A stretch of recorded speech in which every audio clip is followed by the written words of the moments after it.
안녕하세요, 나군입니다. 오늘은 입사 직후부터 2달간 받았던 후쿠오카 연수 시절에 대해서 이야기해 보겠습니다.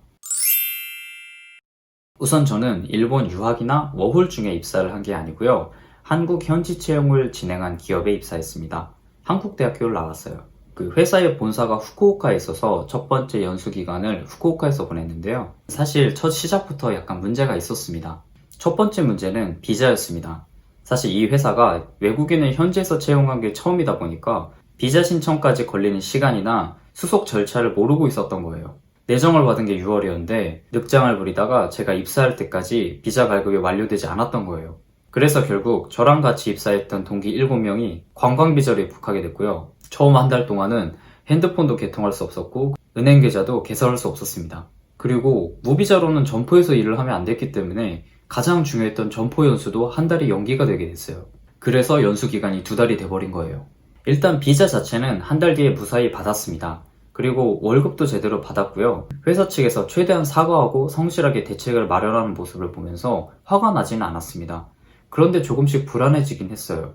무엇보다 동기 중에 한 명이 비자 결격 사유가 발견돼서 결국 입사를 못하고 한국으로 돌아가게 됐는데요. 이게 제가 지금까지 일본에서 직장생활을 하면서 겪었던 제일 아쉽고 어처구니 없는 사건이었습니다. 보통 일본 회사에 들어가게 되면 제일 처음에 배우는 게 기본 예의범절 사회인 연수를 받게 됩니다. 기본적인 예의범절과 전화 받는 법, 그리고 명함을 교환하는 방법, 손님 앞에서 팔짱을 끼지 말고 짝다리를 짚지 말고 의자에 앉을 때도 등을 곧게 펴고 이런 것까지 해야 되나 싶을 정도로 자세하게 매뉴얼화가 되어 있는데요. 아르바이트 채용이나 사업 면접을 담당하기 시작하면서 이게 왜 필요한지 깨닫게 됐습니다. 진짜 심각해요.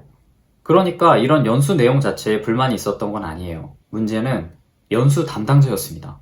저와 동기들은 글로벌 매니저로서 채용되었습니다.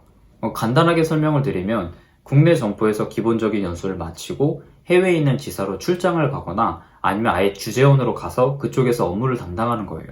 적어도 입사 전에 들었던 업무 내용 설명은 그랬습니다. 그런데 그 당시에 신인 연수를 담당했던 담당자는 이 해외 산업과 전혀 관련도 없는 사람이었고 그냥 타 부서에서 남은 잉여 인력이었습니다. 당연하게도 연수 내용은 점점 조잡해져 갔고요. 이 사람은 심지어 저희한테 일본어를 가르치려고 했는데 누가 보면 좋을 수도 있겠죠. 그런데 일본 기업에 일본인과 같은 절차를 밟고 들어온 사람들한테 그렇게 했다는 거는 조금 얕보고인 게 아닌가 그런 열이 좀 받았습니다. 그리고 글로벌 매니저가 뭔지 저희한테 물어볼 정도로 아무런 지식을 가지고 있지 않았어요. 이 담당자는 두고두고 민폐를 끼치게 됩니다. 그런데 2년이라는 게 진짜 이상해서 제가 지금 인사이동을 해서 와 있는 자회사에 그 당시에 그 연수 담당자가 제 후배로 인사이동을 해왔거든요. 일 더럽게 못합니다. 그리고 가장 큰 문제점은 이 모든 게 거짓말이었다는 겁니다. 그 당시엔 몰랐지만 이 신설된 부서는 그냥 외국인 사원들한테 비자를 쉽게 주기 위해서 신설된 부서였을 뿐이에요. 당연히 어떤 매뉴얼도 존재하지 않았고 심지어 담당자의 명의도 타 부서에 있는 사람의 이름만 빌려온 것이었습니다.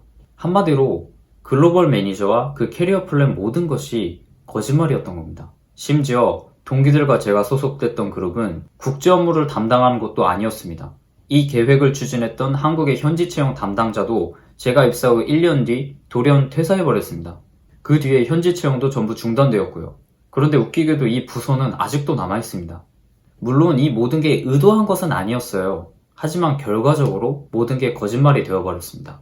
이런 거를 입사 후에 바로 한 게 아니라 몇 년 뒤에 알게 됐어요.